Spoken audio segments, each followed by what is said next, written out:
Thank you for that. Definitely appreciate it. And shout out to Kimberly for the donation. Definitely appreciate you. I don't want to say you guys' full names. I just say your first name and we'll leave it at that. But thank you for your donation. Most certainly appreciate you. If you're in the chat, shout out to you.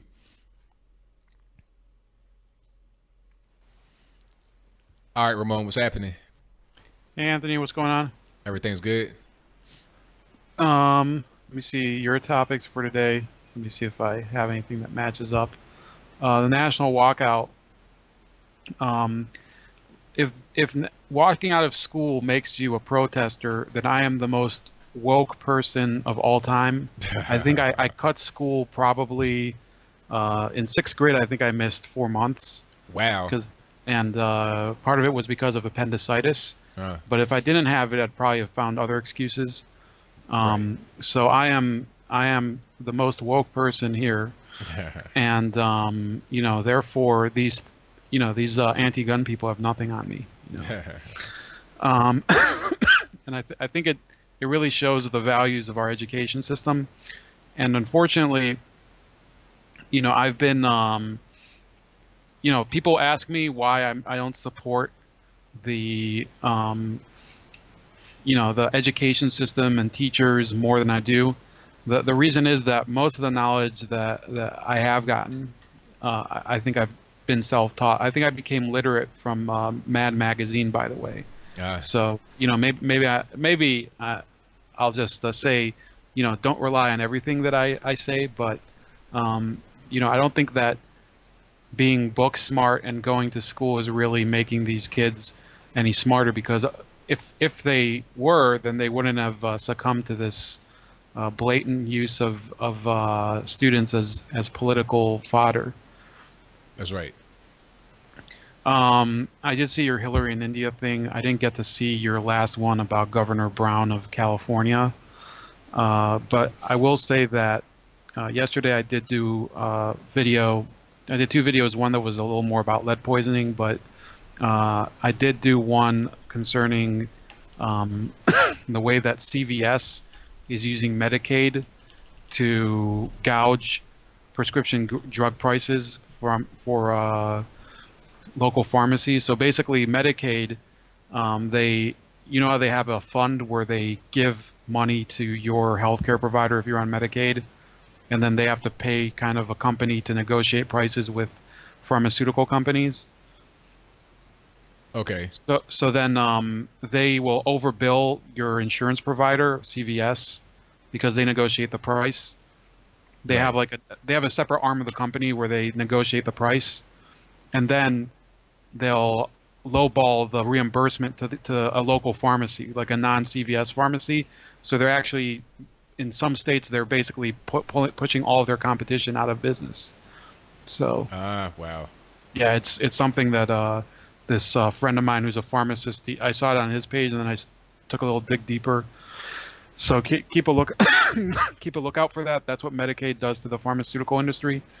Not that it has to do with the actual drugs that you're taking, but basically we're becoming, the whole pharmaceutical industry is just becoming stratified and just limited to big companies.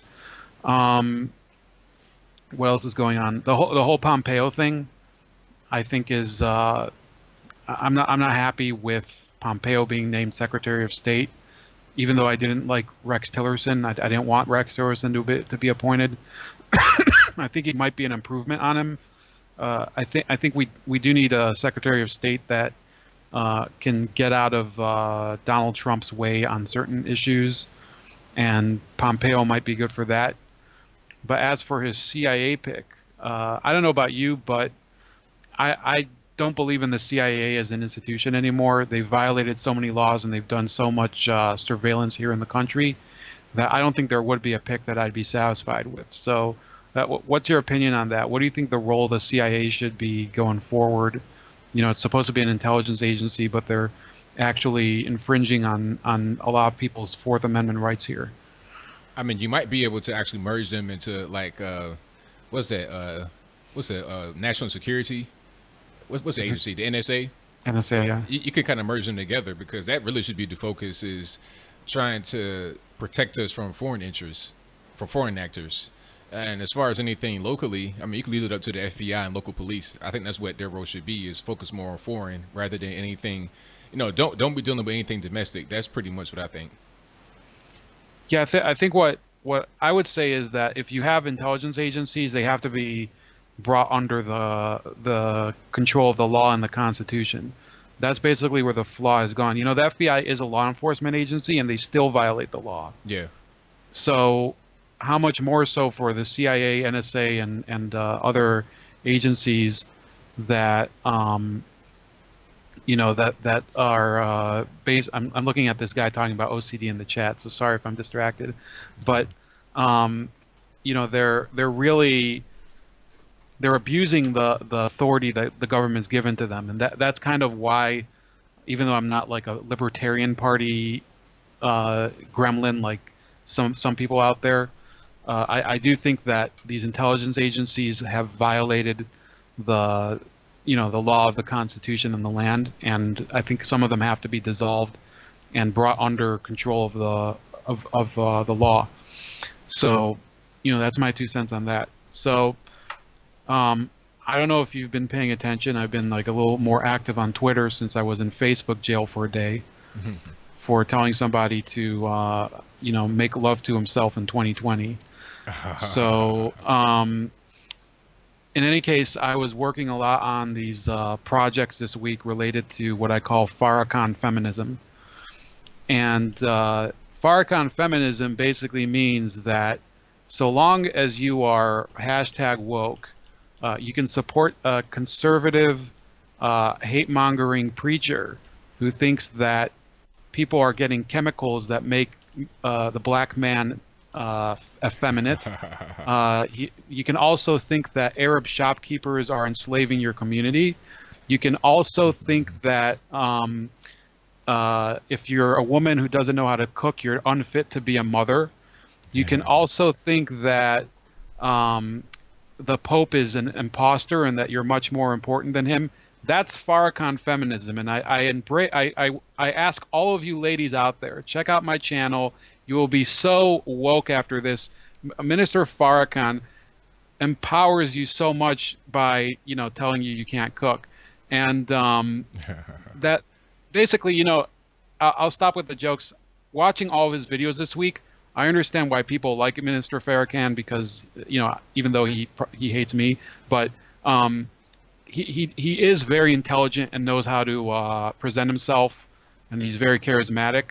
But these women's march people, I've been watching them on TV. I saw Sally Cohn, that dude, on TV on CNN headline news. Basically, she was more masculine than the bearded dude that was talking opposite to her. And she's basically saying, well, there's a lot of people I think are very, very racist, and I still support them, and I even endorse Hillary Clinton. So if you watch my videos, I did include that clip with the copyright disclaimer, and hopefully I don't get flagged. But basically, the Farrakhan feminism is all the rage. If you want to, ABL, I know that you struggle very hard to remain consistent when you put out a video and not try to step on people's toes. Once you become a Farrakhan feminist in the Women's March, don't worry about it. Just say whatever you want, accuse people of everything, tell people that we're being poisoned and things like that. It's basically like, if you're a Farrakhan feminist, you get a license to say everything that Alex Jones says, but you're progressive. Right, you could do whatever you want. There's going to be no threat of you getting removed from YouTube or anything. You could just, it's a carte blanche. You could do whatever. Right, and I don't want people to make any mistake, because I've talked to people who are fans of Farrakhan, and even though I'm not a fan of his, I believe in his First Amendment rights. I believe we should all have those First Amendment rights. I want us all to have the First Amendment rights of Louis Farrakhan. And, a lot of the people are butthurt over his comments about Jews. Those are like nothing. He's been, by the way, I'm writing another article right now, and his faction of the Nation of Islam in the early 70s, they were responsible for a number of murders of other Islamic offshoot groups, and they were convicted of it. And of course, there was the Malcolm X murder. So Yes. people think it's all about, you know, identity and whatever. No, this guy, he's, you know, you can like him, not like him, but he has been connected to a number of people getting murdered. So I hope you guys do check out my video, hashtag Farrakhan Feminism. Um, anyway, so are you, I know you said you weren't so hot about March Madness a couple weeks ago. Did you even fill out a bracket though? Or I've never filled out a kind of bracket in skip my it? life. You never filled out a bracket? I've never done that before. Oh man, usually it's the person who's never done it who gets the highest score, by the way. And usually because you're not thinking about it too deeply. Yeah, You you're know, just ready to pull the trigger. right. You know, no offense to people who walked out today.